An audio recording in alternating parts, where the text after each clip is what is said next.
currently watching The Vomitorium.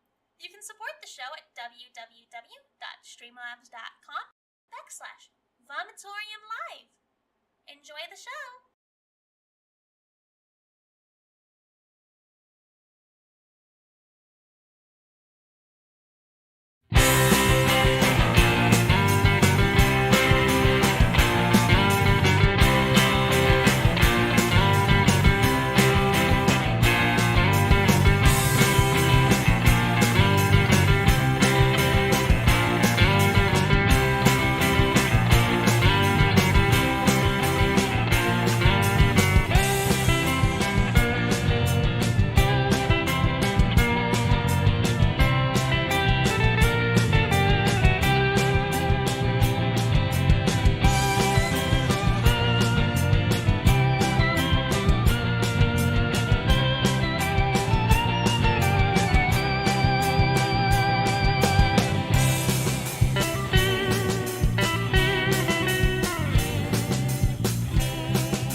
Eventually? Even you, bestie? That's a bit scary, isn't it? But don't worry, you can find comfort here, watching The Vomitorium. You and other fellow soon-to-be crabs can also support The Vomitorium at www.streamlabs.com/Vomitorium Live.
something.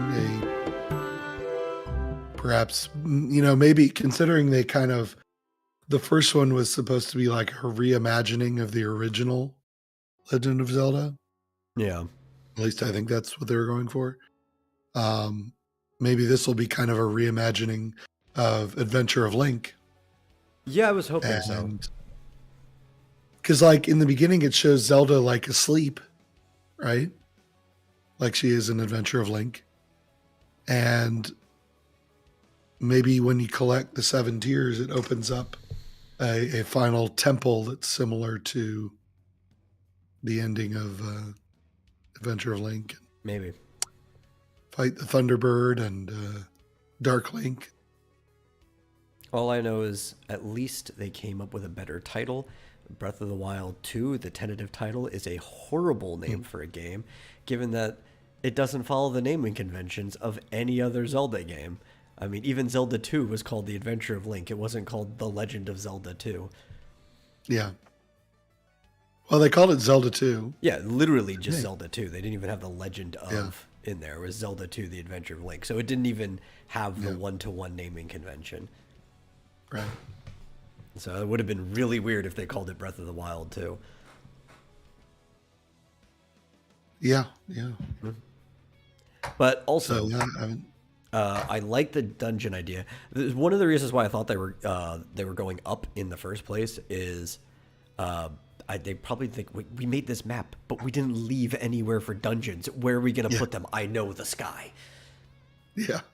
Well, except that the things in the sky came out of the ground. Yeah. So you could end up having to go into the holes and there could be dungeons underneath. Maybe, yeah. But they couldn't have just been native on the world the way it was, unless, like, Right. I don't know, you did some weird thing where you just saw castles pop up out of nowhere, which, I mean, they could do. The towers kind of came out of nowhere, but I don't know, that just...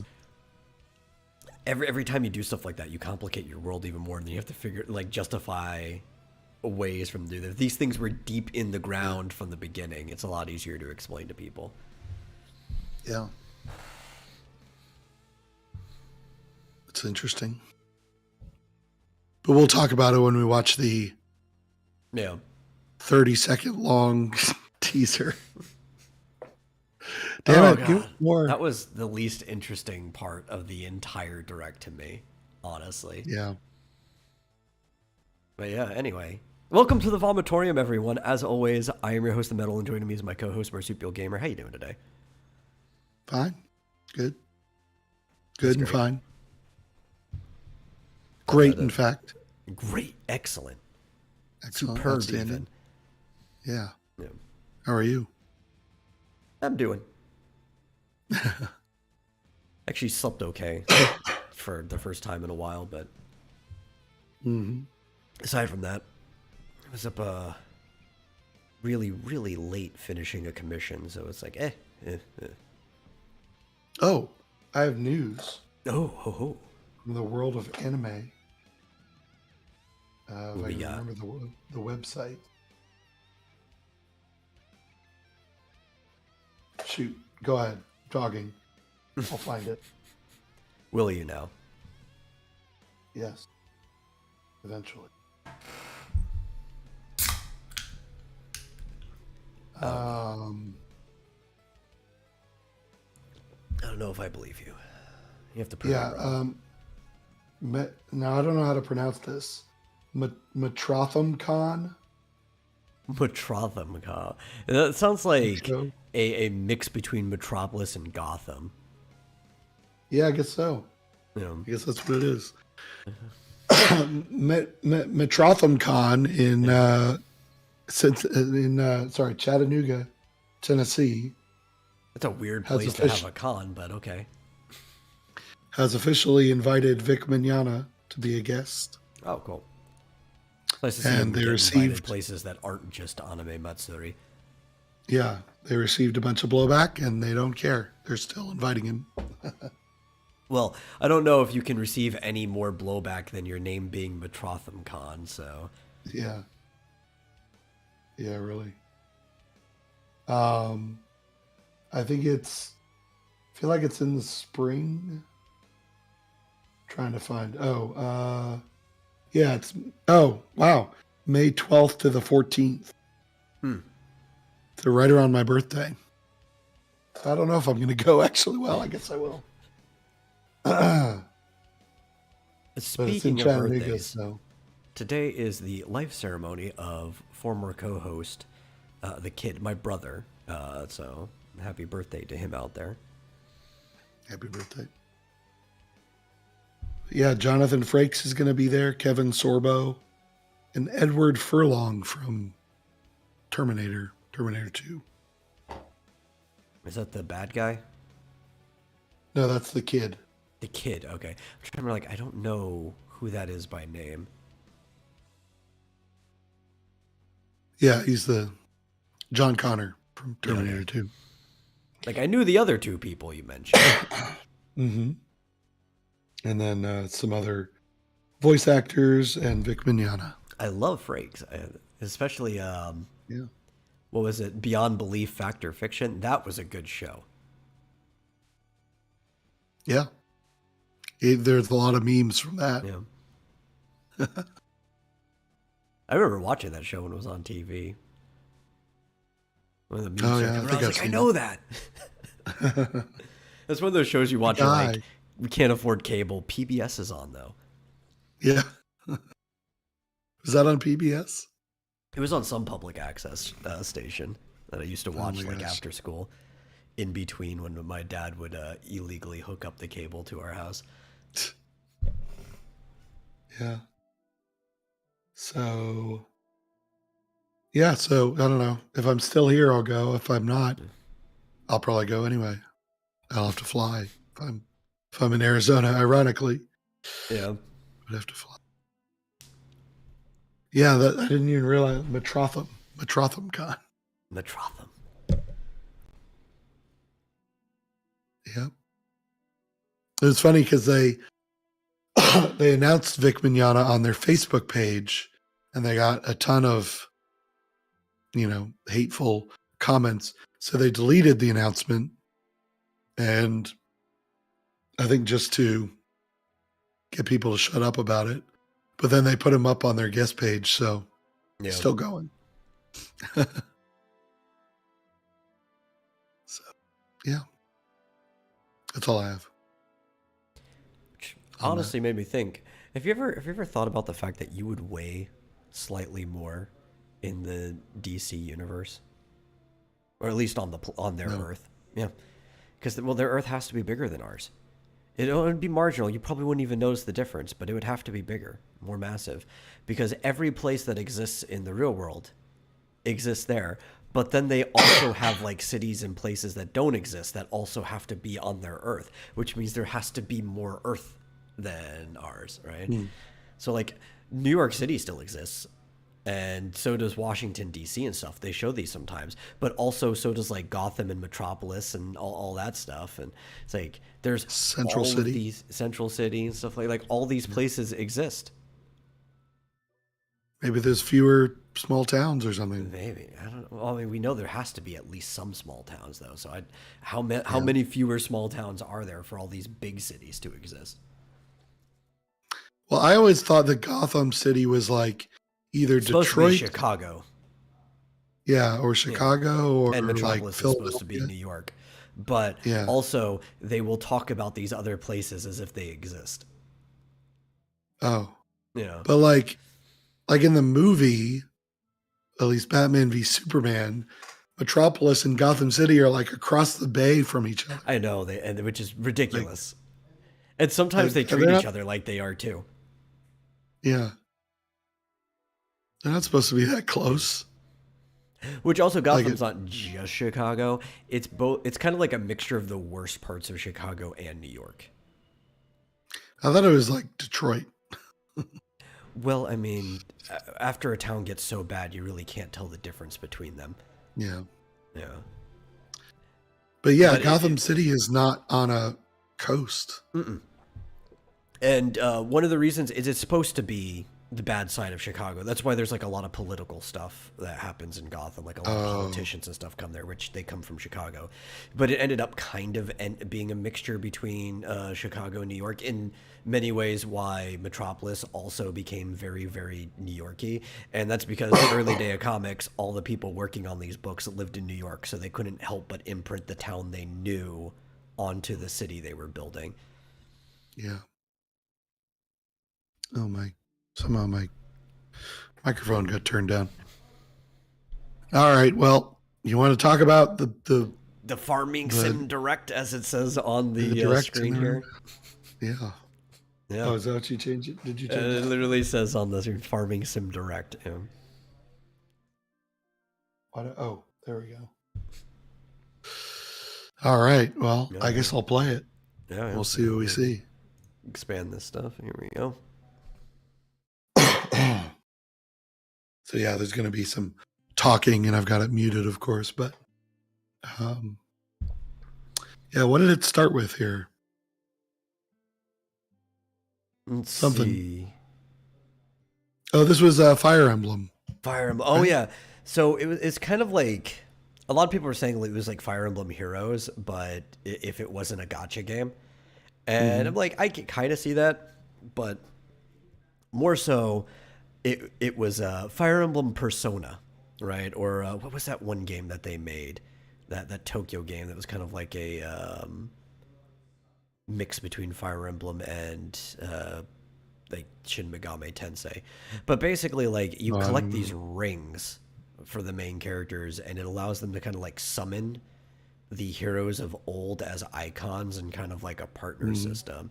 And to me, it felt like Persona. I'm like, okay. Why not? It's not the first time. I mean, you've literally crossed over with Persona before, so why not borrow some mechanic or whatever? Yeah. I don't really know much about Fire Emblem. Isn't it like a strategy game? Yes, it's a tactics type game. Yeah, where you like move in turns and yeah, kind of like chess. You move people across the board. There are pieces that do better against other pieces. Typically, it's a weapon type is the big thing in Fire Emblem. You have like a rock, paper, scissor rotation. So like, for melee weapons, it's like axes do well against swords, I think. Swords do well against spears. Spears do well against axes, or I might have that rotation wrong. Yeah. But and then obviously there's magic and other things involved too. But that's like the basic rock, paper, scissors of the game. Yeah, yeah. You see, like, he attacks and he's got like this astral projection of the hero behind him. So it's basically just Persona. That's all it is. Mm-hmm. It's fine. So they feel like they need gimmicks. Mm-hmm. And that, like, the Fire Emblem gameplay, I guess, just isn't solid enough on its own anymore, which I think is ridiculous. Because Awakening used the support system to its fullest, which is what, like, the whole dating sim type thing where you get people to marry each other. And I thought that was like the extent of anything Fire Emblem needed was the support system. Mm-hmm. And after that, they could just make better stories and never change the gameplay of their games again. They were fine. And then they decided to make Fates, which was awful. And then Three Houses, which was like watching an anime and barely playing a game. So at least this looks like there's actual gameplay. It looks like there's thought into the story, even though there is kind of like this Persona gimmick. So I'm not going to play it. I'll wait to see more, but it might be a Fire Emblem I want to purchase, maybe. I don't know. So the support system, would each character have like another character? Oh, in the old one? Yeah, wow. So basically the way it worked was any two characters that you kind of partnered up. So like you moved them together, or what you could do is you could literally make them take up the same space because they were working in tandem with each other. And when they fought next to each other, it raised their support. When they were fighting together, it raised their support. And the higher their support rating went, the stronger their combo attacks worked or anything else they went with each other. And they also unlocked kind of like story dialogue where like these two characters' relationship would increase. And any character you could raise up to an A ranking. and including between like male and male, like you could have up to an A ranking because they would have like a buddy relationship. But one set of characters you could raise to an S ranking, and then they would get married. And the importance of that is because there was time travel involved, and their children from the future had come back to make sure that events didn't go wrong. And you couldn't unlock the woman's child until she was married with a man because their hair color would change depending on who her partner was. That's how like it impacted the story. There's always the same child for every woman, but like the genetics of like they would have their dad's hair color. Okay. Interesting. It takes so it takes two. Go. Yeah, I was confused when they went because I've never seen the beginning of this game. Oh yeah. It's like, wait a minute, is this the same game? Didn't realize they were like people that got turned into dolls. Yeah, I mean, I have not paid too much attention to this game at all. Yeah, I've seen a few people. I think Booster played it, Booster Kiwi. I think. It's tough because it's like it's 2-player exclusively. Yeah. You can't play it by yourself, so unless I you imagine have very, very dexterous toes. Yeah, right. Yeah. I imagine it's difficult to, or that must limit their audience a bit. Yeah. But, looks fun. If you have someone that you can play with regularly. Yeah, it's rough. There was another game that I played I started playing it on their console. What was it? A Way Out, I think was the name of it or whatever.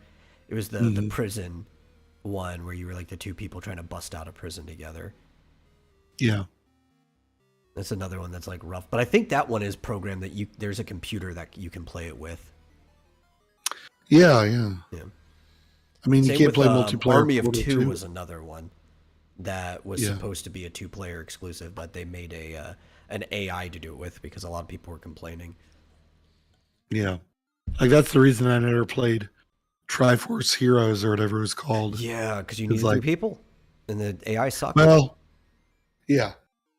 Like, you didn't have to have 3 people, but I don't know how they got the AI to suck though, because like Four Swords AI was fine on the GameCube. Like I don't think it was AI. I think you switch between still them. controlled. Yeah, you switch between them. I think. I don't know. I never played it. So Fatal Frame. I like Fatal Frame. I think Fatal Frame's a good series. I'm glad that this one's finally making it to the US. Has this not been released on any other console or anything? Not here. Oh. I didn't realize. Yeah, like half the Fatal Frame series hasn't made it here. Oh, wow. Yeah. Oh, I noticed it still had Japanese writing on it. Yeah. That's interesting. So that's pretty cool. I like that one's being re-released. Yeah. I saw a lot of people complaining about the way she was dressed. I'm like, what's wrong with the way she's dressed? It's an interesting little outfit. I mean, oh, shoot. See, the preview is all messed up on this. yeah. I don't know why. What's wrong with the way she's dressed? I don't know. I think it's because it's really girly. It's honestly kind of skimpy. That was probably what people are getting at. And she's like in a horror movie environment. It's like, but she's supposed to be a dainty girl. That's like the whole thing. She doesn't even fight the ghosts. If you know anything about Fatal Frame, it's the camera does all the work. You don't have to be like. She's supposed to have armor or something. I mean, it's crazy. Yeah. She's not Lara Croft. No, she's kind of almost like go. a reporter.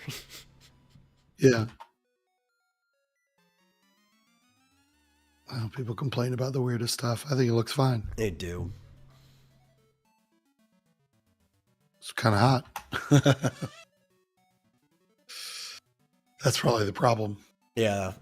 Likely. It's too attractive. But yeah, I really like Fatal Frame. I like it because it does what like Silent Hill and Resident Evil do well, except it spins on the head instead of like shooting people with guns. You shoot them with cameras.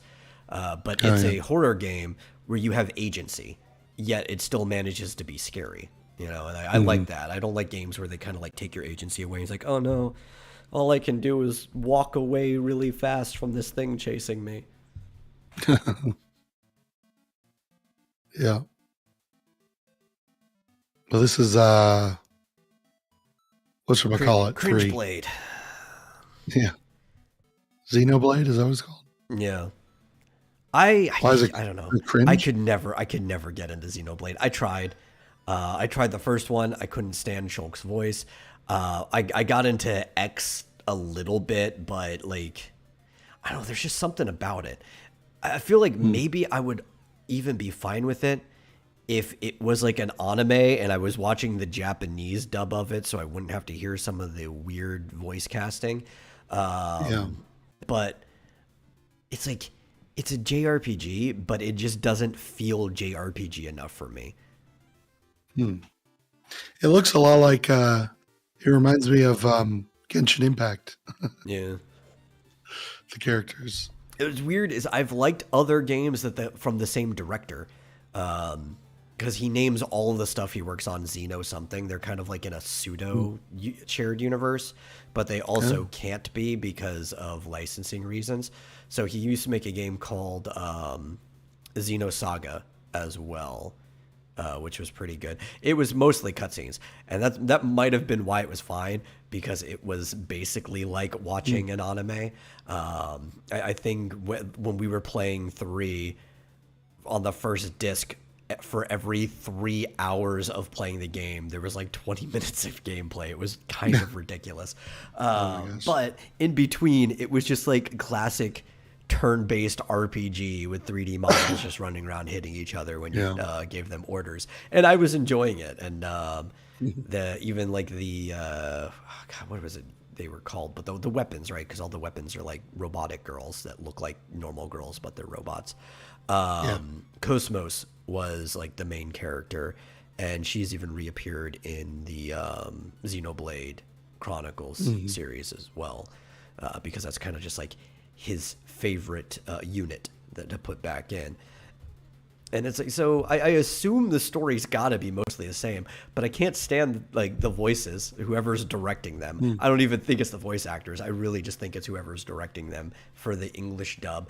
And then the game just feels too wonky for me. And it's like, just go back to the way it was in Xenosaga. I liked that.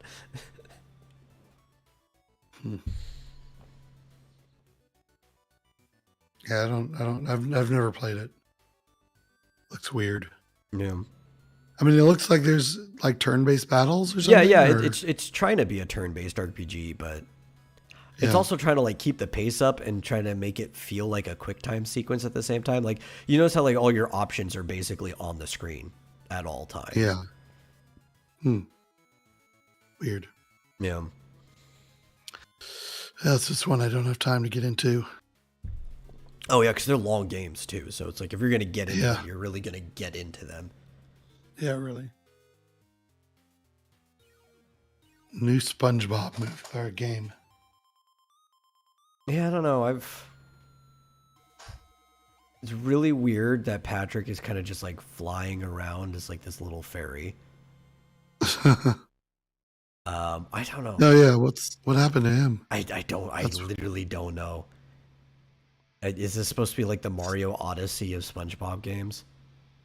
Yeah, it looks like we're the Mario Galaxy. Yeah. With like a, what are those things called? Lumos or whatever? Yeah. And I was just like, I don't know. I've just never really been into SpongeBob games. I've tried playing a lot of them. They're all stupid. Fist of the North Star. Okay, they really, they abruptly shifted to a different game here. That's because they know this game's not important. Yeah. I guess so. Fist of the North Star. Fitness boxing. Yeah, rhythm game. Let's go. All right. Everyone loves rhythm games. Now, how does it? Oh, you have to be holding the Joy-Cons. You have to be holding. Yeah. Yeah. I was like, how does it know where you're moving? Fitness boxing. This sounds like a fun game. It seems very gimmicky. It's like, you remember the last time we were on, we were talking about that Chic game that was just whack-a-mole, and that was like the whole game. That's what this feels like. It's just you're just Ken boxing people to a rhythm. It's like, yeah, I mean, that could be interesting though. Yeah. Depends how much they're charging you for it. Right. It seems like it would get old pretty fast. Oh my gosh. But if it's just part of your daily workout routine, like, okay, I'm gonna do like 10 minutes of this before I do other things. Yeah. Man, I forgot about all of these. Yeah. They're so forgettable. I don't even know what this is. What is this again? It's called Oddballs or something? Looks like a party game for sure. Yeah, I think so. Kind of reminds me of Fall Guys or something. Yeah. These weird little characters. But they're like playing Mario Party type games together, which is definitely more fun than Fall Guys. Yeah. Now, Tunic. That looks good. This was controversial. A lot of people were surprised that it made it into the Nintendo Direct. And we were pretty sure that either it was A, going to end up on Switch, or B, end up in a lawsuit with Nintendo, one of the two. So I guess we figured out which direction that went. Though it also looks like they changed some of the assets since the original trailer. So one of the reasons why people thought it was going to be a lawsuit is that in the like very, very first announcement trailer for it, it looked like some of the assets were stolen. But since then, everything just looks completely original. So there was probably just like holdover assets to show the proof of concept and stuff like that. Yeah. So it looks like it looks similar to that latest Link's Awakening remake. Yeah. Kind of thing. It also looks like the world is built isometric, though, which is kind of cool. I like that. Yeah.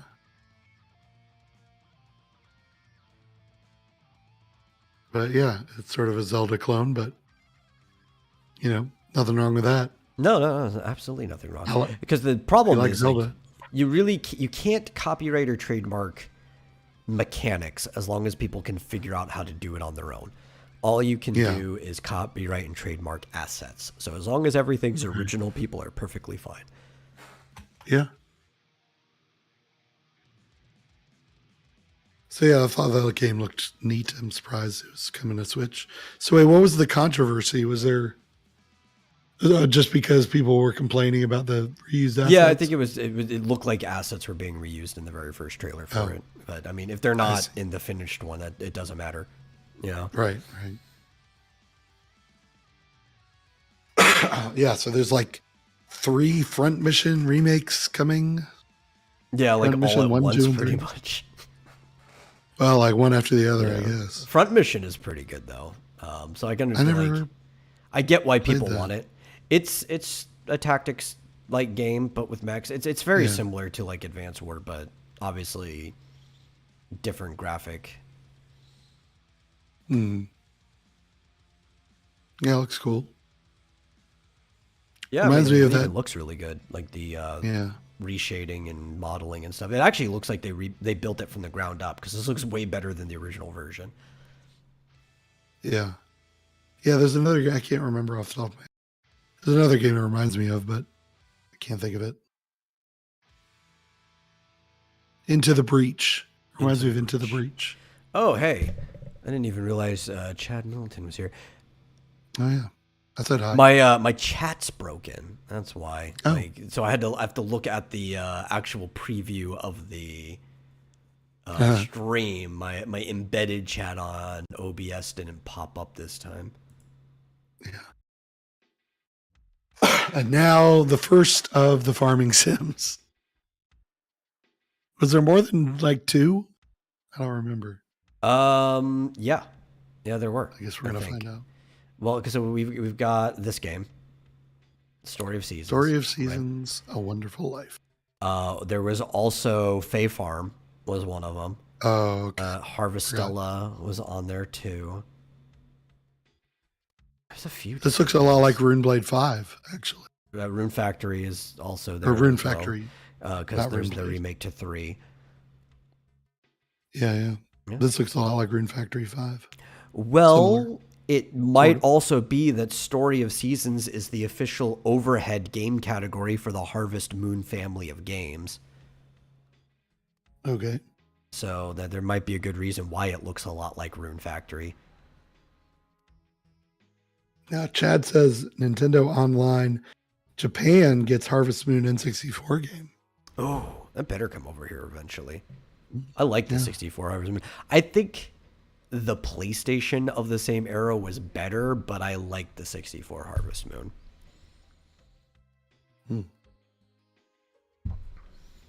Just don't ever play the Game Boy one. It's simplistic. It's very streamlined. I think gameplay wise, it's probably the easiest one to get into.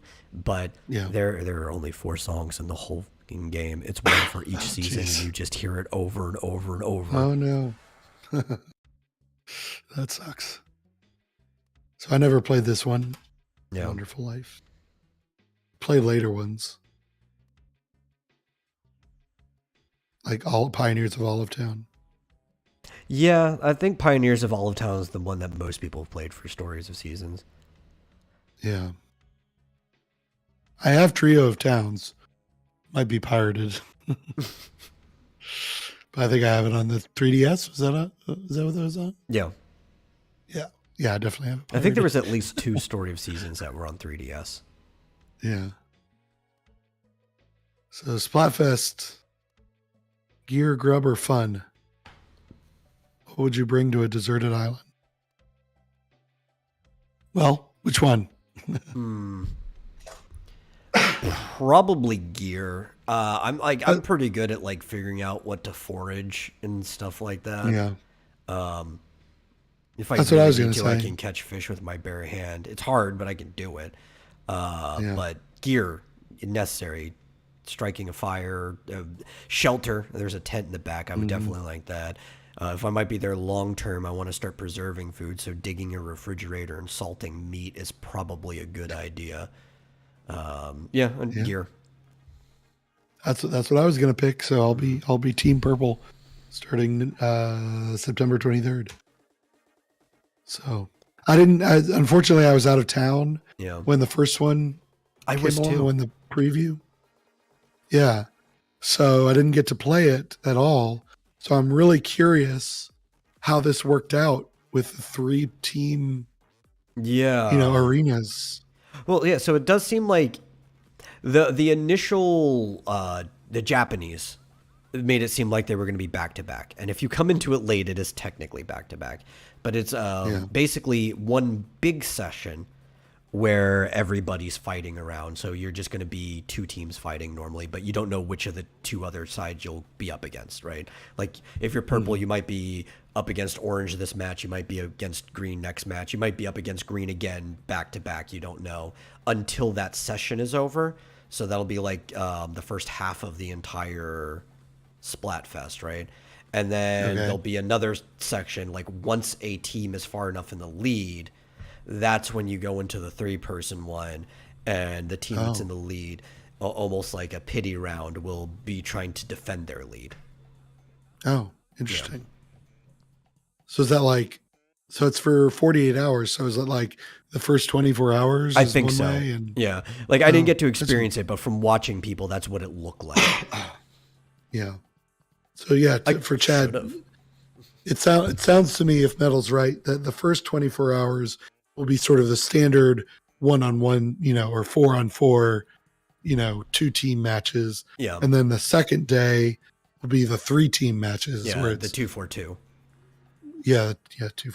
So the 2 on the sides only have 2 team members playing, and then the one in the middle has 4. Yeah.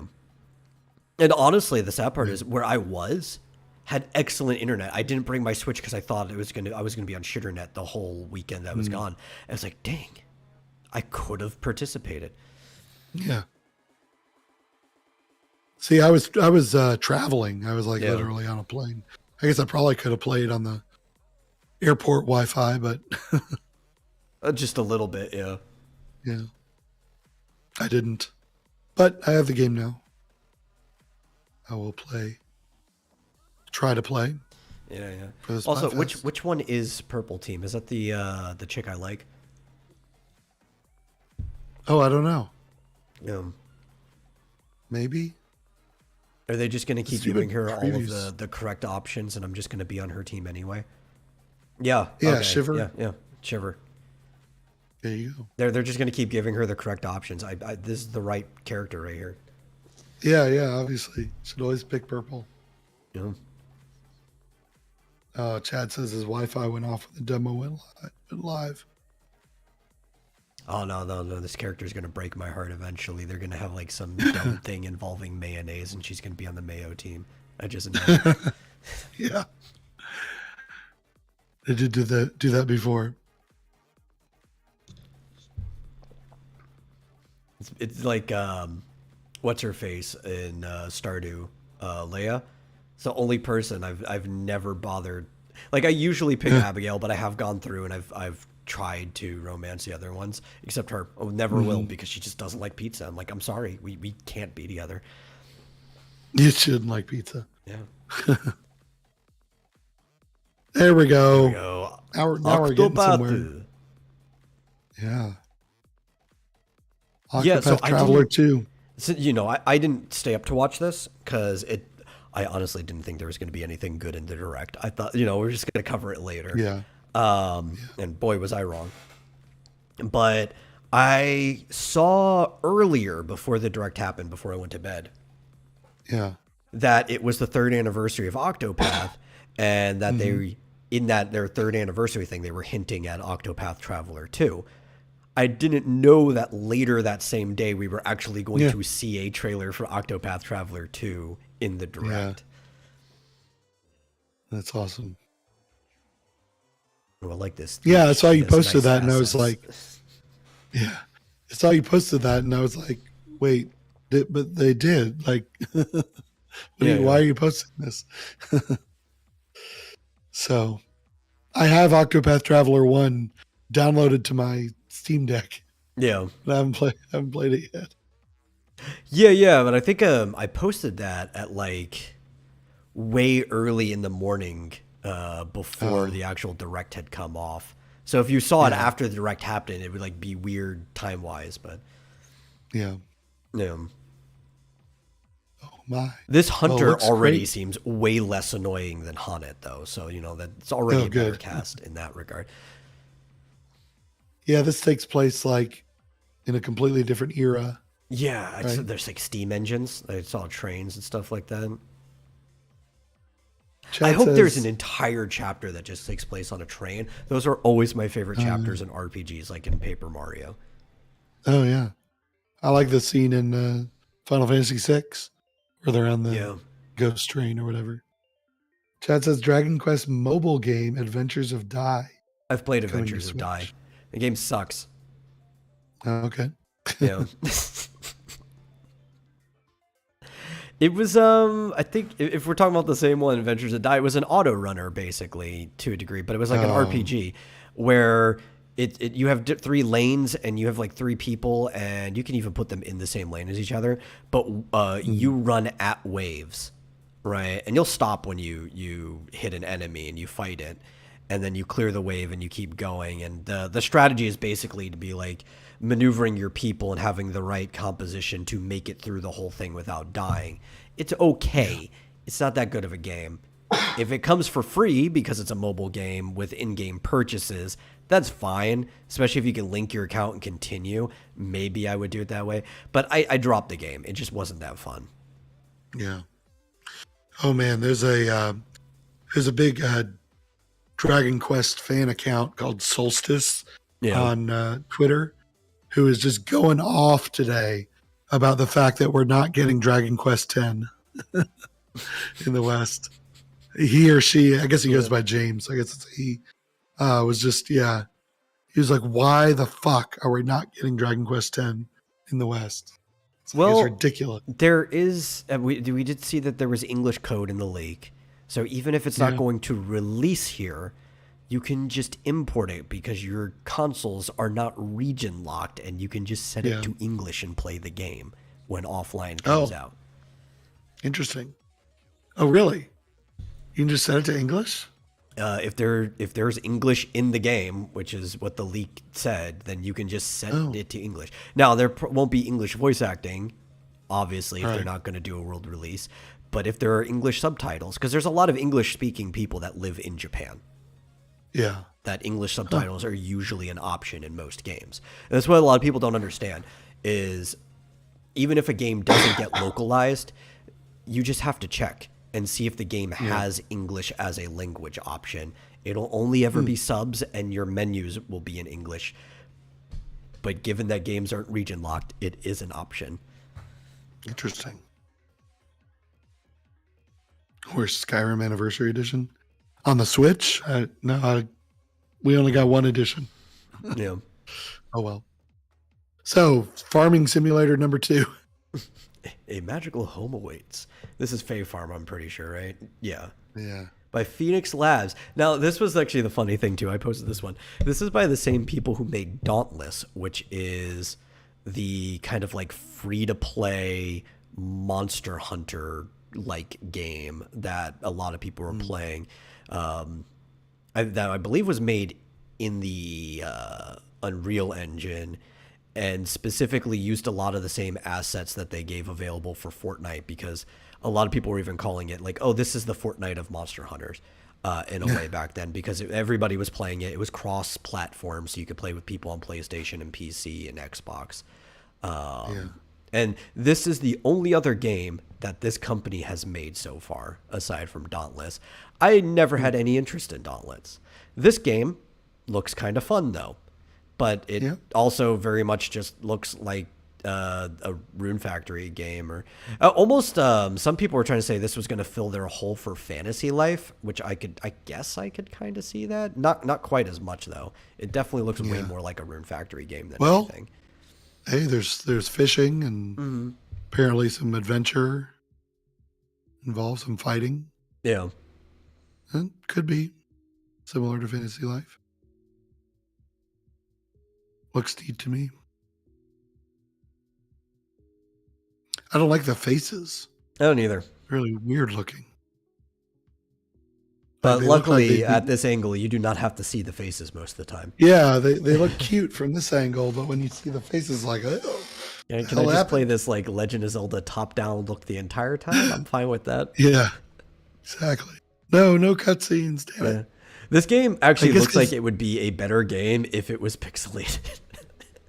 Like, I guess because they don't have noses? Like, ew. And their faces look really scrunched because of it. Yeah. Yeah. This just looks wrong. Weird. It'd be like Alan Wake remastered. Imagine the Animal Crossing faces if they had no nose. Yeah. And not even like the long nose they have now, but like the tiny or triangle nose they used to have, like just gone, nothing on their face. Yeah. Yes, this wasn't what I was excited for. I love theater with them. Yeah, I know there's like a chibi style, but like I don't know, it doesn't work in all Hey, situations. at least these guys have noses. I was gonna say they all have noses.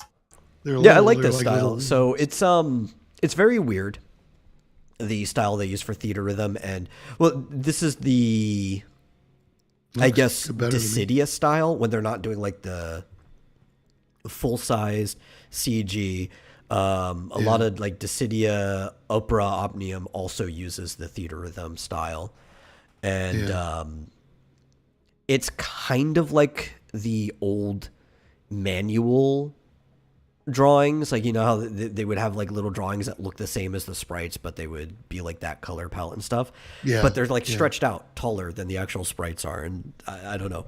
It's weird. You get used to it though, because I've played a lot of theater rhythm. Yeah. Let's go back. Final bar line. And it was kind of cool to see one of the things they made sure they showed you is that 14 is in it. You see like Y'shtola right there with the symbols. This guy? No, that's a tambourine, right? and that's Furion. The symbols are in the middle. That's Y'shtola from 14. Okay. I could name every single person on this screen without even having to think about who I'm naming. Is that Zach right there? No, that's Noctis from 15. Oh, okay. That's Prince Noctis next to Cloud, and there's the Warrior of Light, Zidane, Lightning, the Onion Knight, Shantoto, Y'shtola, Oh Squall, my god. Chocobo, Furion, Tina, Terra, depending on how you like it, Cecil, that is Vaughn, there's Butts or Barts, and there's Tidus, I think. Wait, Is this that guy? right? No, let me double check. No. No, that might be the only one that's not. That does look like Tidus, though. That's how they draw him in those games. Yeah, maybe it is. Yeah. All A right, lot of well, characters have more than one outfit. Yeah. It even looks like they've got a Turu Turu. Yeah, there's a Maybe. Shantoto. Oh, okay. I slowed it down a little so we can Yeah. see a little better. Yeah, and there's the 14. We've got Y'shtola, Thancred, Ida, and Alphino. Oh my god. How do they have 385 songs? Jeez. Do you know how many Final Fantasy games there are? And Yeah. how many songs are in Final Fantasy? Wait a minute. Wait a second. That's the girl from this is Final Fantasy 9. Yeah. Okay. So you can make your own party of 4, but anytime that you're like hovering the game to play the songs from, it'll show you characters from that game. Oh, neat. Yeah. It's cool.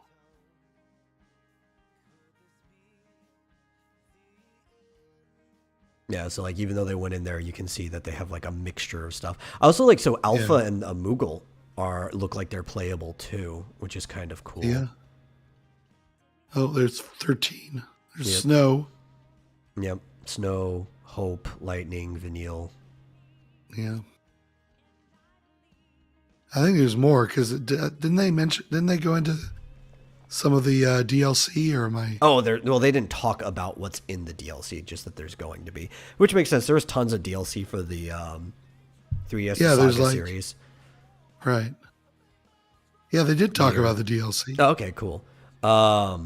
Yeah, they had lots of it. So typically the main game will stick to just the Final Fantasy, but you see Octopath Traveler. The one for Kefka. I see a bunch of the villains here. Gilgamesh, Right, yeah. Golbez. That's funny. Yeah.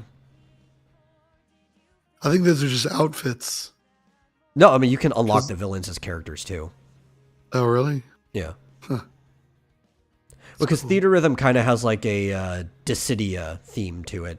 So even in the first one, you could play as Cosmos and Chaos as well, like the primordial versions of them. Yeah, look at this. 502 songs. Oh my god. Yeah. How are there so many songs? Well, so some of the DLC included, so there was 2 songs in Curtain Call for Mystic Quest, but then there was even more songs for Final Fantasy Mystic Quest in the DLC. The Mana series was in the DLC, which is technically a spin-off to Final Fantasy. There's so many different. You think there's Chocobo Racing, Final Fantasy Tactics, right? A lot of people still consider Saga a spin-off of Final Fantasy because it was originally sold as one in the West, even though they've completely disconnected their stories as well. Like there's so many things they can throw in there.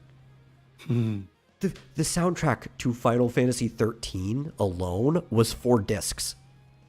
Oh my god. Right? And that's just the first 13. That's not the other 2 versions of it. Do you know how many orchestrion rolls, which are the in-game soundtrack you can collect in Final Fantasy 14 there are? Like, Final Fantasy is a musical genre all of its own. Yeah, I guess. Final bar line. Yeah. All right. And then Mario and Rabbids. I don't care for these games, but they do seem like solid games. I've watched a lot of gameplay of it. A lot of people who like this type of tactics XCOM style game liked the first one. Now this seems really different though, so I don't know. Yeah. It does not don't like know. the You last walk one that they around. made. Yeah, I'm not sure. Yeah. So maybe I'll play this one because it does seem like a completely different game. It looks more like Mario 3D Land or something. Kinda. but it still has like when you get to this point, it's XCOM. So I don't know. Yeah. Kind of combined. It's like a mix of two games. Yeah, there we go. Yeah. I guess you walk in between different scenarios. And my problem with the first one was I like games like XCOM. Even from looking at it, Mario Rabbids Clash of Kingdoms, I think was the name of the first one, seemed like a better sequel to XCOM than XCOM 2 did, because XCOM 2 sucked. But it also seemed like baby's first XCOM, and I just really wasn't feeling it playing it. Yeah. Well, simplified for a Nintendo audience, I guess. Yeah. Oh, well. Mega Bug Collection.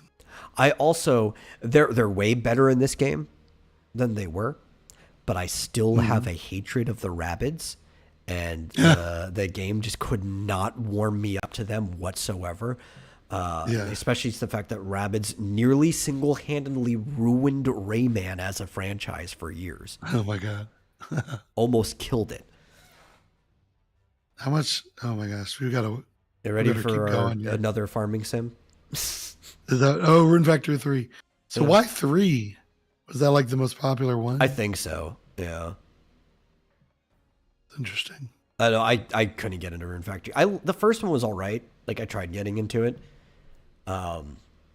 Maybe the later ones were better, but it was weird because it had the RPG aspects I like from like dungeon crawling and RPG games, and it had a lot of the Harvest Moon stuff, but it just didn't feel like it did either very well because it was sacrificing, and maybe they perfected the formula over time, but I really only gave the series the first game's chance.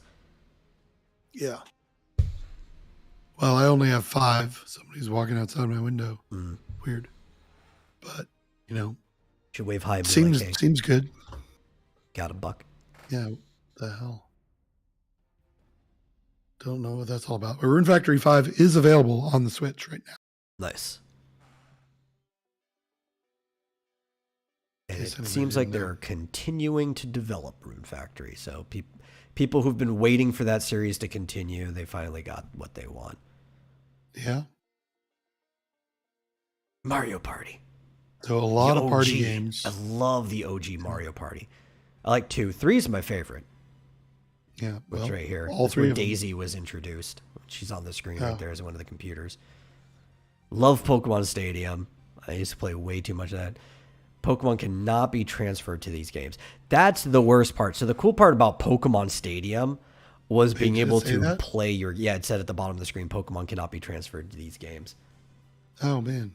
Yeah. So you can't actually... there's no virtual console or anything for you to actually put Pokemon in there. And I bet it would be a pain in the ass to try to get Pokemon Home to work with it. I like 1080 snowboarding. Cool. What we need, though, is the better snowboarding game on 64. Come on, Nintendo.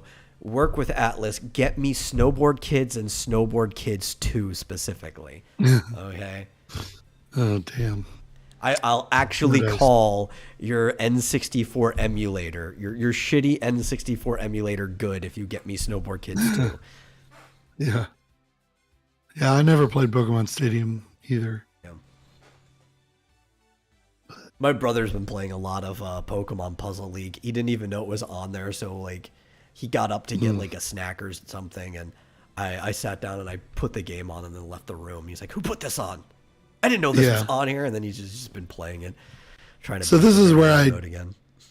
This is where I lost my shit because for the first time I noticed that there was this Metroid logo in the corner. Yeah, for player 1. Yeah, I was like, oh my god, and then it was like, oh. That means nothing.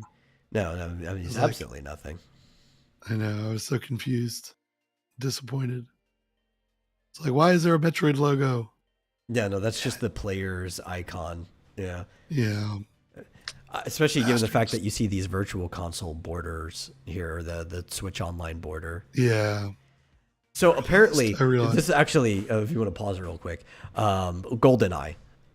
right, is coming to Switch Online. But go back, I think, coming soon with online play. So that doesn't mean it's coming soon to online. They would have said that specifically. It's coming soon with online, which means you could play with other people over the internet.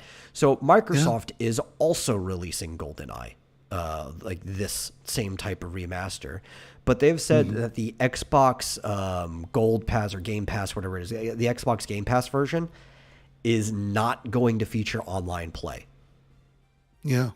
Weird. So Nintendo kind of just one-upped Microsoft. Like, why would I play it on Xbox when I could play with my friends here on the Switch? Yeah. Yeah, Chad is asking if it'll be bad. Why would it be bad? Is the online play going to be bad? Probably. It's Nintendo's network. But the thing is, you still have the option of doing it, and that's all that matters. Yeah. It's better than... I mean, if it doesn't have online play, can't get any worse than that, right? God, the online play's terrible. It doesn't have online play. Exactly. Yeah. So, yeah, I guess we'll see how good it is. Yeah, people were crazy about GoldenEye. Oh, GoldenEye was great. That was the first real multiplayer shooter that people took seriously. Like, even though there's Quake and stuff existed, like that was the one people actually took seriously and caused people like later on with Quake 3 and stuff and then Halo. Like without GoldenEye, there would be no competitive multiplayer scene. Yeah. What is this? Oh. Various Day Life. So it's by the same people that made Bravely Default and Octopath Traveler. And it's basically what's that Me game that happened recently? Right. Miitopia. It's basically it's Miitopia, but like Bravely Default. You collect some people. You're not making your own, but you collect characters. You're kind of on like this Oregon Trail pioneer trip across the land, and you're doing various day life activities in an RPG where monsters want to kill you the entire time. So. Okay. Which I want. I actually really want this. A lot of people are shitting. I was like, wait, no, you're giving me everything about the Oregon Trail, but also I have to fight monsters in a Final Fantasy-like setting. This sounds amazing. Why are you guys criticizing this? Yeah. I totally missed this trailer completely. Yeah. I think I posted it. Came and went so fast. Content sharing chat. Interesting. Yeah. Like, that looks cool. Huh. That's available now. Yes, it is. I want it. I don't think it's in the budget at the moment. I have to put it on the wish list. How much is it? I do not know, but I'm expecting full price game. Various Day Life. Interesting. I'll have to take a look. Yeah, it's got even like the Bravely Default limit break right there. Is that what that is? Yeah. That's cool. Yeah, no, I'm excited for it. So one thing I'm excited about these not Final Fantasy Square games is that so they've got the RPG aspect down. They're like, okay, it's a fixed formula. Don't break what or don't fix what's not broken, right? The RPG part works. So what do? Well, we're going to start working more on the tabletop-like aspect, the role-playing aspects of the games and adding them in there. So like Octopath, they're adding even more skills that change. Like, so you have different skills day and night. This one, it's like you're on the Oregon Trail, so you have to like become friends with the people you're with, and you have to interact with people on your Pioneer Trail and do different day activities. So they're actually focusing on that RP part of the RPG that's been kind of like lacking from these games, and yet still somehow feeling more like a Final Fantasy game than modern Final Fantasy games are. So I don't know. I'm kind of excited for this direction in RPGs. That's interesting. I figured I'd keep playing it because I don't think there's anything here that we really need to talk about. Not really. Second update to the Battle Strikers thing. Pauline's here. The other hottie. But yeah, what is it? Various Day Life. I gotta try and remember that. Yeah, I know, it's like they're coming up with the weirdest names, and all their logos are the same. Like, other than the O's in Octopath that have a specific shape to them, You Yeah. have Bravely Default, Octopath Traveler, and Various Day Life, and Triangle Strategy all use the same font. All their logos Right. look the same, and really they just look like they're a variation of the Final Fantasy logo, right? Like they're Yeah. not exactly the same font. They've got this line underneath, so you know it's not Final Fantasy, but it's close enough. They're like, yeah, we're trying to be Final Fantasy. Yeah. Yeah, like Triangle Strategy. That's a weird name. Bravely Second. Weird. Yeah. So is this Which with the weirder farming? part is that Bravely Second is the sequel to Bravely Default, not Bravely Default 2. Yeah, Bravely Default 2 is not a sequel. Is that right? No. So because it's like Final Fantasy 2, right? So it's its own thing. The actual Yeah. direct sequel to Bravely Default is Bravely Second. It's weird. Yeah. So is this the fourth sim? The final summer begins. Yeah. There's so many man, farming I games, didn't- man. I didn't even realize how many farming sims there are. Or the fifth, if you, well, I guess fourth. Yeah. Wait, is this? I think or no, this is Atlair. Oh, okay. I thought it Yeah. was. I thought it was Harvestella. No. Though there are gathering elements in Atlair, so I don't know. It's Oh, okay. borderline. So okay, we won't count it, I guess. Yeah. But it's an RPG. I've never played the series. I'm kind of familiar with it. I know a lot of people are really big fans of the first one. I haven't Yeah. heard literally anything about the second. But yeah, I don't know. Maybe I'll get into it someday. It's very flashy, but otherwise it seems kind of just typical turn-based. Yeah. Atlair Ryza. Yeah.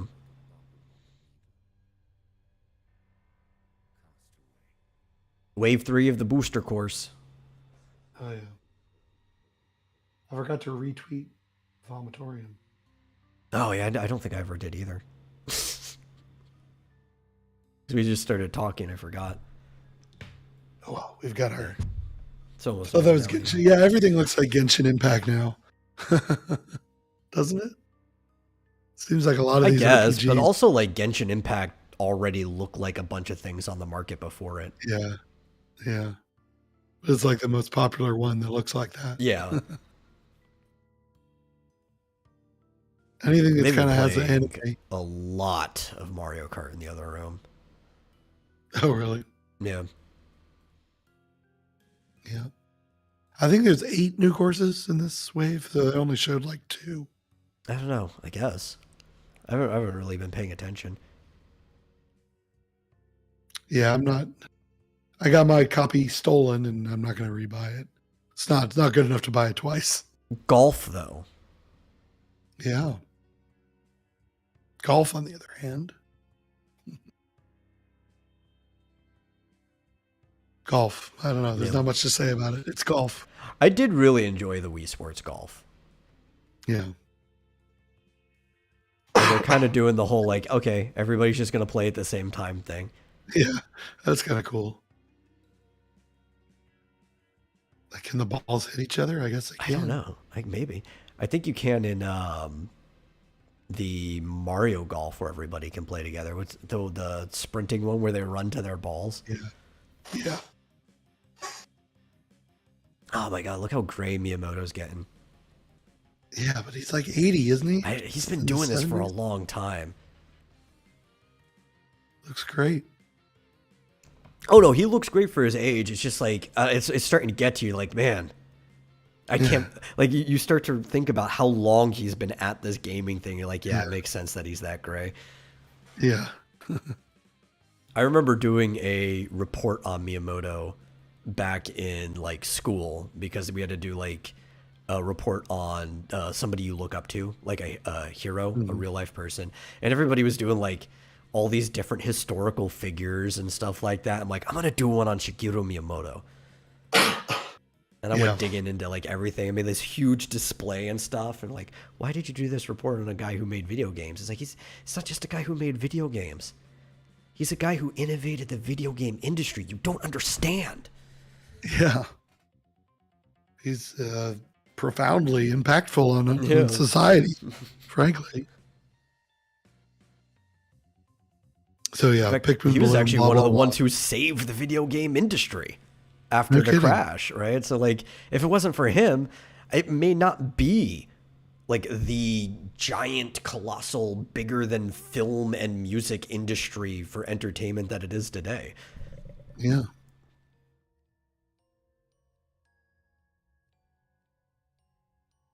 What is he? So What this is he one felt interrupting? like a bait and switch right here. They're talking about Pikmin Bloom. Yeah, yeah. It felt like it at first. But I Miyamoto was did like, want to share his Pikmin shirt. I don't blame him. but they wouldn't be talking about. It's like when they started talking about this. I was like, okay, I know what this is leading to. I mean, I was pretty An actual sure. Pikmin announcement. Yeah. Yeah. Does he? Oops. Oh shit. No, you Press jumped the wrong button. way over. Where were we? On that. Crap.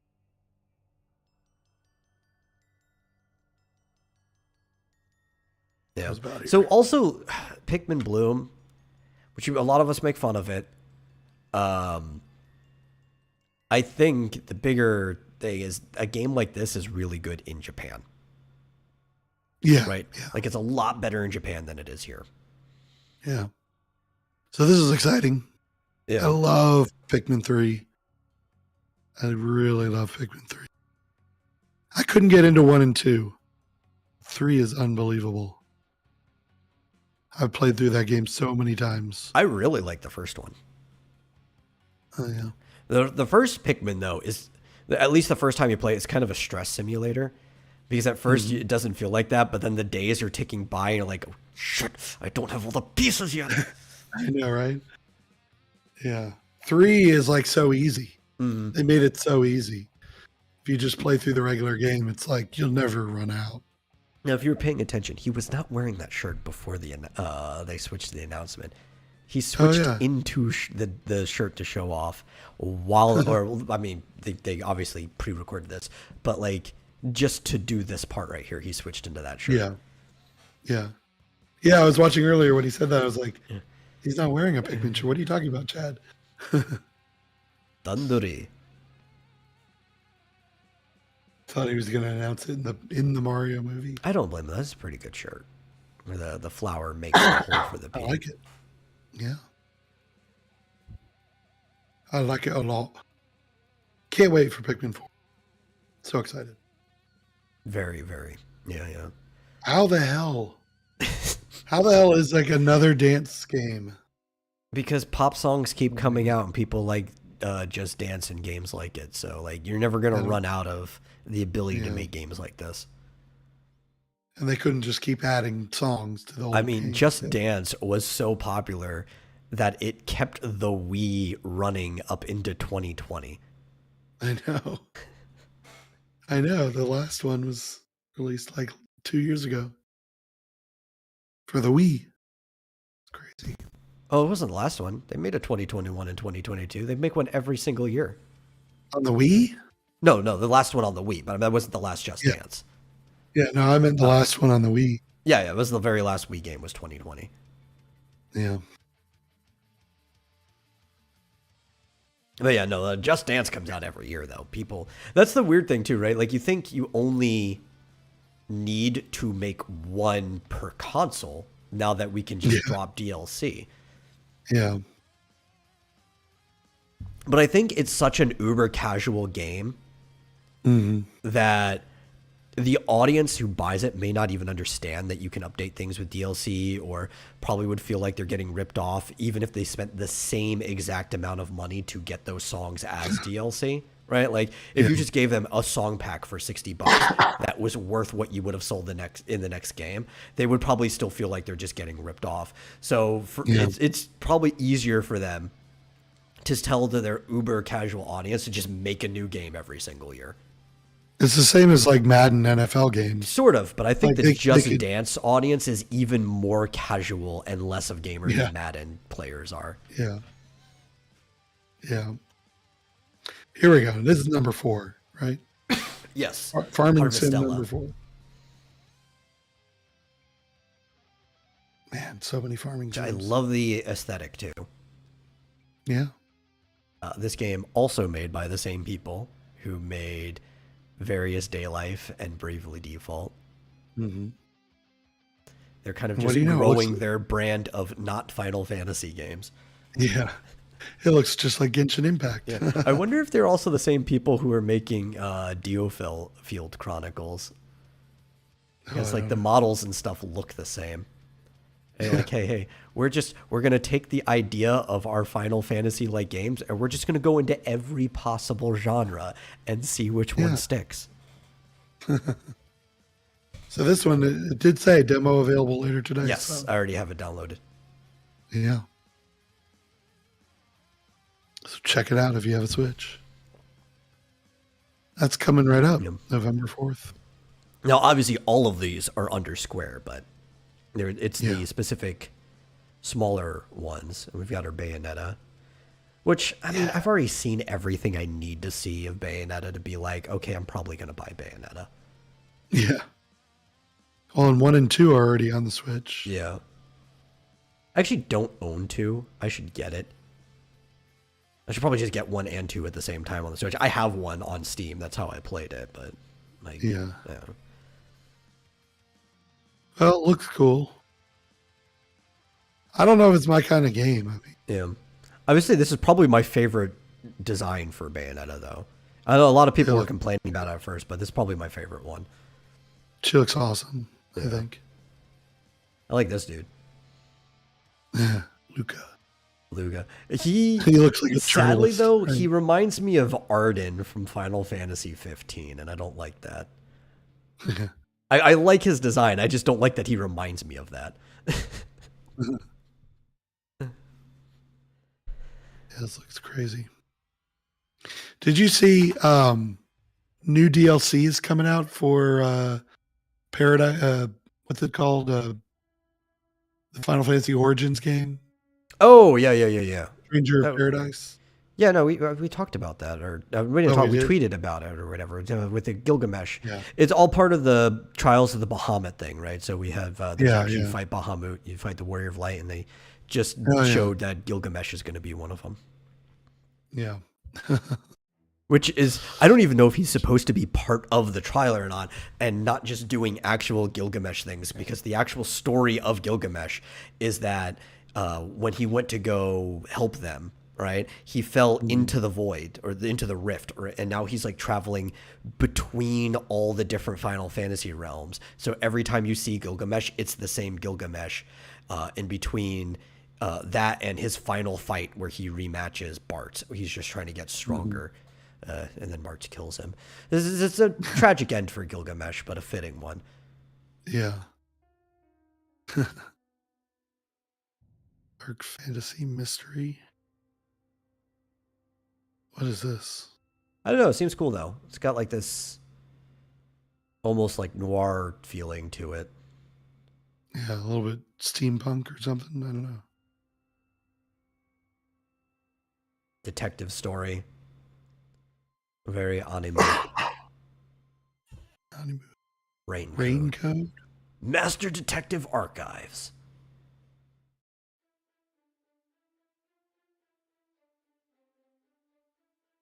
So this kind of feels like some of the older like Famicom through Super Famicom detective games in a way. But it also has like that heavily modern like Atlas Persona vibe to it. And I wonder if this is actually just like a studio trying to capture that noir detective story with all this modern stuff. Shinigami, so that's a death god. Like a reaper. But yeah, no, it definitely gives me like this Shin Megami feel, almost like how Catherine was or how Persona and all that stuff. I don't, did it say which studio is working on this? I don't know. Let's see. Spike Chunsoft. I like Spike Chunsoft. Too many games. I like their Death God. She had nice assets.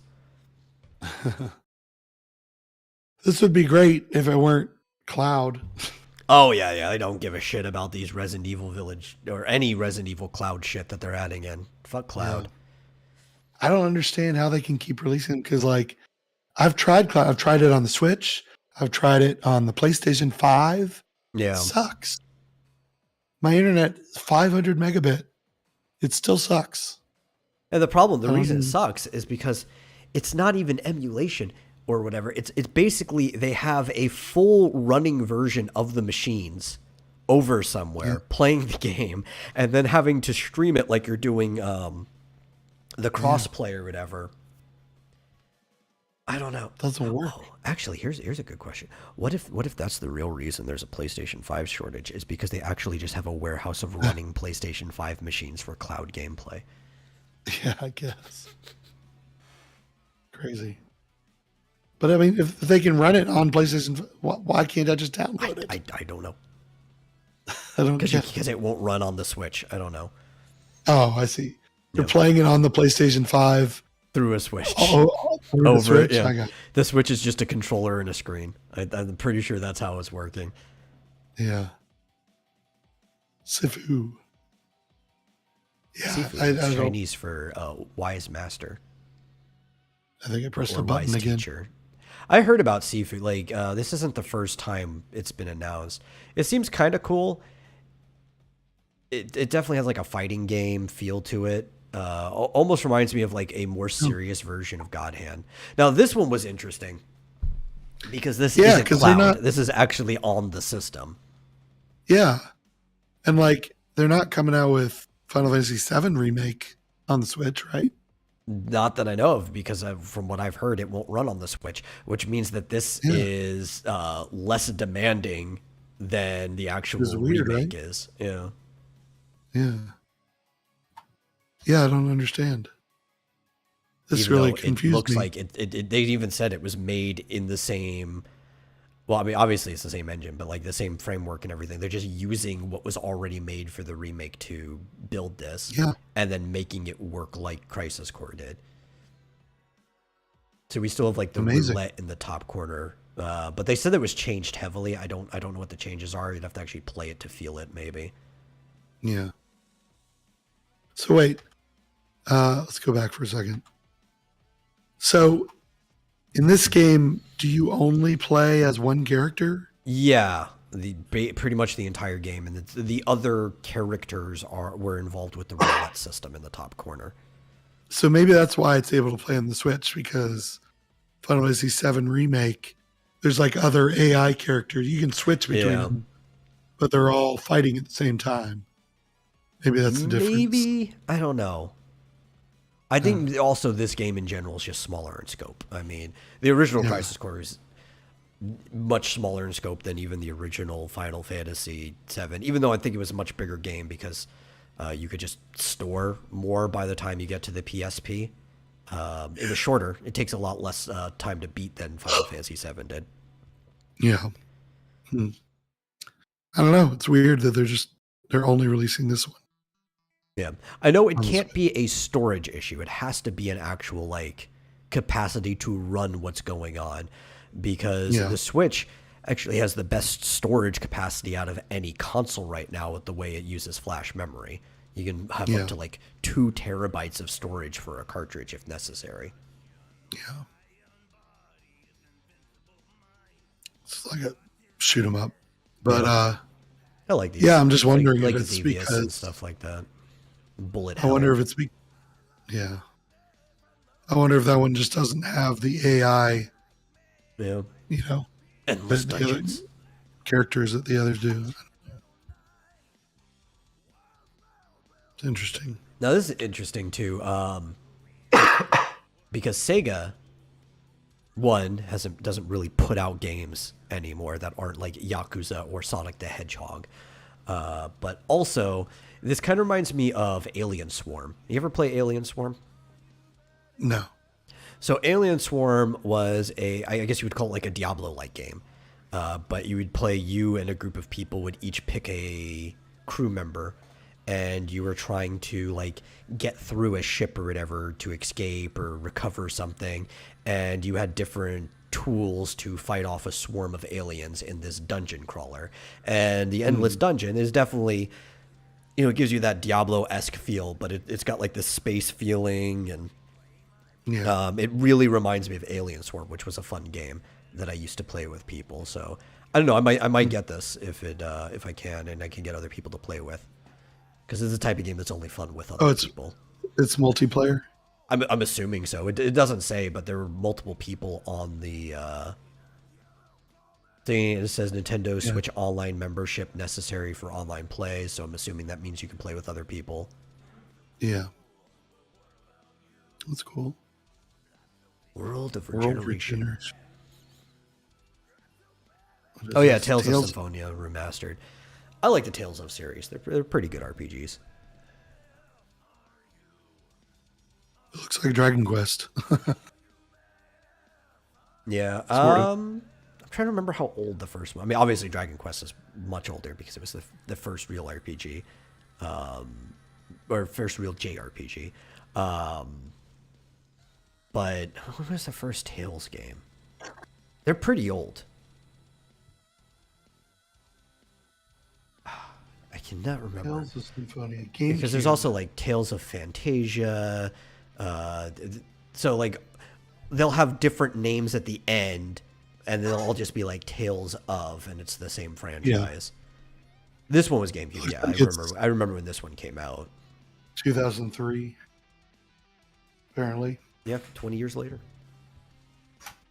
Neat. Chad says it's a great game on the GameCube. Yeah, it was great on the GameCube.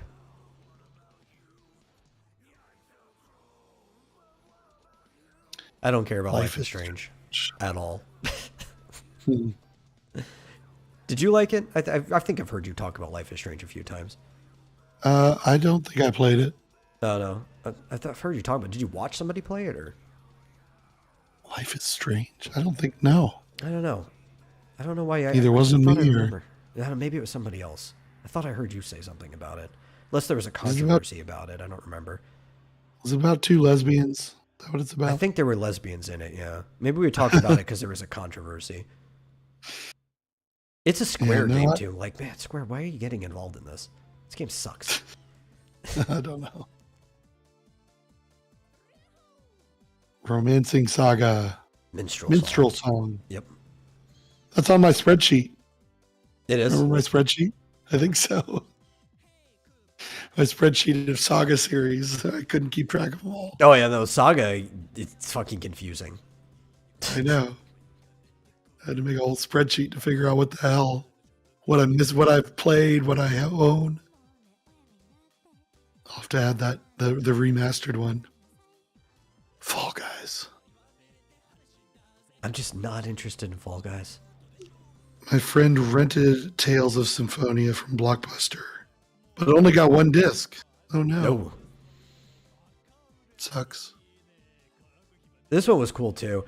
I remember that my brother showed me the trailer and immediately said, "This isn't worth $60." I'm like, what?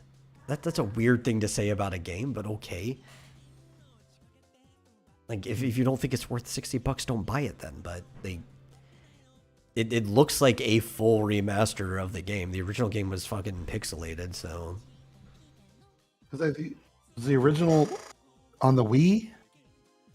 Well, it was like, it was 2011? crunchy. It wasn't like fully pixelated, but it was like very crunchy, made with 3D models, and everything looked pixely because it was the Wii.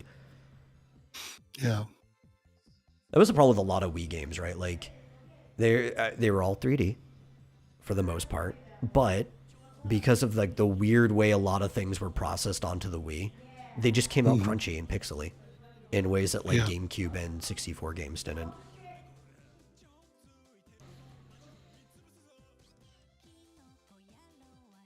It looks like there's some multiplayer, or is this a different game, or is it the same? No, that's the thing game. Okay. I'm pretty sure a lot of those options were in the original. Mini games and stuff. Yeah. That's cool. Deluxe. I'm sure they probably added more. anytime you see the word deluxe on something, it's like you wouldn't say that if it was just a remaster. You're adding stuff in there. Yeah. Yeah. I have a feeling we're coming up to the end. Hold on. There we go. He doesn't do a snap at the end. Oh, Very disappointed. See, he just bows. I'll have to do it for him. Or he just says, yeah. That's weird. So the finale. game footage, not final. The finale of the Farming Sim Direct. Yeah. Yeah, so this is where... Well, wait, did they already show it? Maybe they'll show it again. Let's show some stuff. The title hasn't come up yet. Yeah. Yeah, so this is where I figured, since it's called Tears of the Kingdom, I figured these are the tears that you're going to have to collect, hopefully from dungeons. That would be typical. Yeah. And then there's like Sleeping Zelda or Falling Levitating Zelda, or something. That would be cool if there was like a tribute to... Listen, Tears or an and Oma. Zelda give me PTSD, okay? Just because, like, the first time you encounter anything remotely like a tear is in Twilight Princess, when you have to collect all the different bits to get back, the little dewdrop things to get out of the fucking domain. And then the second time you're collecting something like tear, it's in Skyward Sword, where you have to run into the realm of the gods and pick up all the little drops, and like, God, yeah. Hate that. Please tell me that this is not what we're going to end up doing for beating this game. Please tell me it's actual dungeons and bosses. Yeah, I hope so. Well, I'll rewind it. Yeah, Tears like, of the nope, Kingdom. we're gonna scatter all these tears everywhere. We're gonna be on a time limit. These freaking guardians are gonna come and fucking try to kill you if you don't get them in time, and you have to redo the whole event. Yeah. The whole game. Have fun. Yep, that's it. That's the whole game. That and Tailspin. Yeah. That's it. Tailspin. Yeah, you remember the TV show Tailspin, where they took like Jungle Book characters, but they put them in like a modern day setting, right? And the little kid had like this glider, this metal glider he would hop on, and he would like almost like skyboard hanging behind the plane, I right? forgot about Tailspin, that. yeah. Link on his glider. That was awesome. Yeah, so someone pointed out that the dragons are on this door. Yeah. Dragons from the logo. So something about two dragons. There's going to be something. Double dragon. Okay, got it. He's got Jimmy a and Sheikah. Yeah, By the Jimmy and boss. Bimmy. He's got a Sheikah shield of some sort. Is that the mirror shield? I don't think so. No, it's not reflective enough. It was just because how bright it was when he was running through. It looked almost pure white with just the Chica design on it. But There's now some that we're temple in in the the daylight, it just background. looks metal. Yeah. Some like temple or something in the background there. Listen, I'm a hope. I want them to bring back the mirror shield, and I want them to actually have a mechanic with it. Okay. Yeah, right. I love Like the a mirror reflection. shield. Yeah. So this is like the backwards time mechanic thing that they showed before. Yeah. I think. I thought the mirror shield should have been like a extra bonus unlock, or maybe put in one of the DLCs for the original Breath of the Wild. Because could you imagine how much fun it would be to have the mirror shield and then run up to a guardian shooting a laser at you and not even deflecting it like with an action? It's just hold your shield and it auto bounced back. That'd be awesome. Yeah. That would have So been yeah, fun. there's like holes. You can see holes in the ground. Yeah, I and see those 'em. could be dungeons. Looks like the castle is still floating up there. So there's the flyer. Yeah. And what's that symbol on the ground? I have no clue. Very exciting. Very excited. What's that? Oh God, I can't remember their name. The big spread out symbols in the desert. If you like overlook them and from a high place, you can actually see symbols, but from the ground, you can't even tell they're there. Oh yeah. Like Yeah, in real life or in Yeah, this like game? in real life. There's a real life thing like that. I can't remember yeah. the name of them. I don't know. Man, I brought up all these articles about everything we were talking about today, but then we just ended up watching the direct instead. Yeah. Was there anything more that you want to add about any of that? I think the only thing that I was going to talk about Stop. otherwise was pertaining to Square. We were talking about like the studios and everything they're doing, right? Because there was a lot of Square announcements in this direct, and they were talking about how they're planning to pull away from fully owning studios because of the rising development cost, and just like partnering with studios that, you know, like they own part of the game, the studio owns part of the game, instead of any type of like full ownership. Which I don't blame them. Honestly, I think I like the gaming industry better that way too. And if the market pushes it instead of just a bunch of people conglomerating into larger companies, that would be cool. I feel like a lot of these larger companies are biting off more than they can chew, constantly buying each other out, and it's probably going to hurt them in the long run, especially because they keep buying failing companies and they're not doing anything to make them better.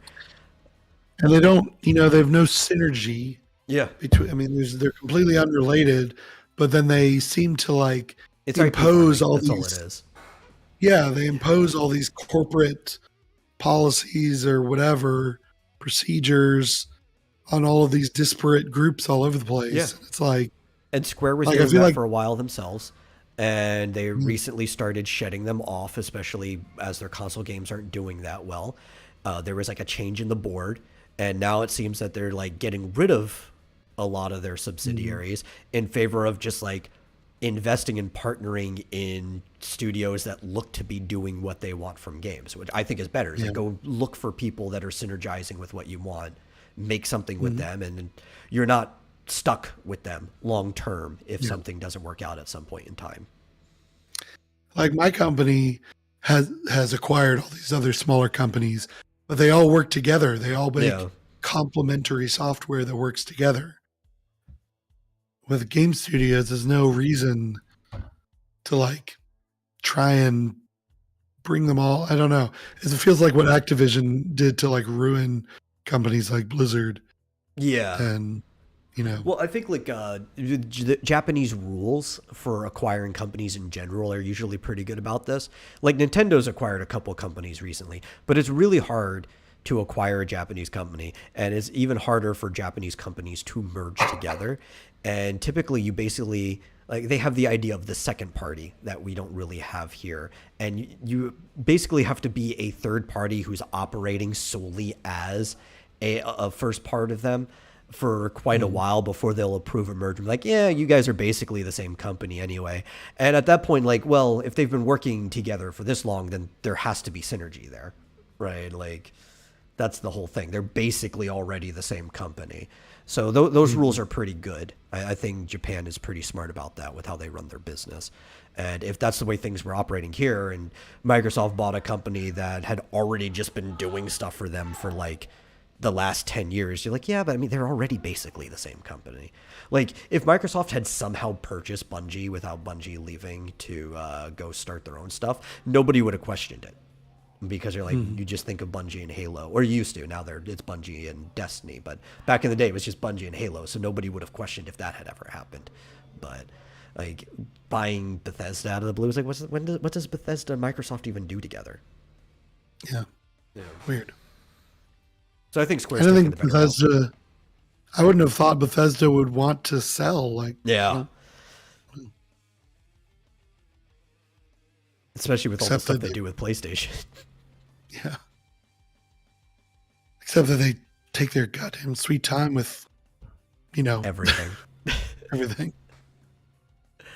Yeah. So yeah, Hey, I'm on Square's boat with this. I haven't been a fan of Square as a company for years. But I can say that I am a fan of this decision to pull back and just work with partnering with companies. Maybe Square will turn things around with them shedding off all these things I don't like. Eventually they might even shut off Life is Strange because of all of these different things they're getting rid of, and just focus back on the things they do well. And I can be like, you know, Square, I don't dislike you as a company anymore. You're back in my good graces. Yeah, ironically, I started out as more of a Square fanboy with Final Fantasy. Yeah. And now I'm more of an Enix fanboy with. And there I seems think to be the they've only been- ones doing anything right over there. I like what they're doing with Dragon Quest more than Final Fantasy. Yeah. Weird. But yeah, that's I think the only note I wanted to add on that. I think that's the end of the show. We made it. Cool.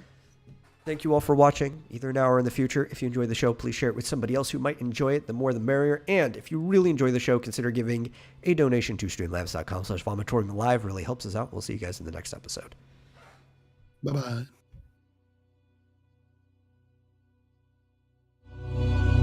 This is not the end. I am eternal. As long as there is life and death.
Vomitorium Live.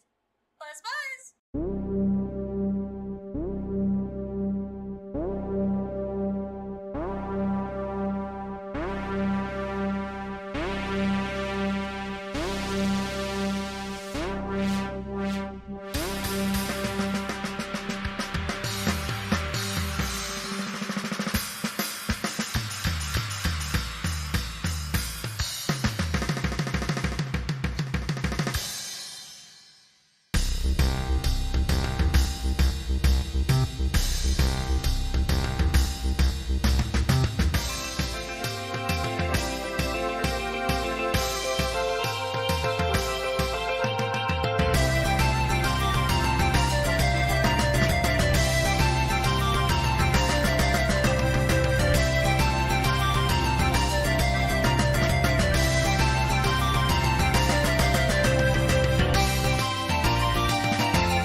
watching The Vomitorium.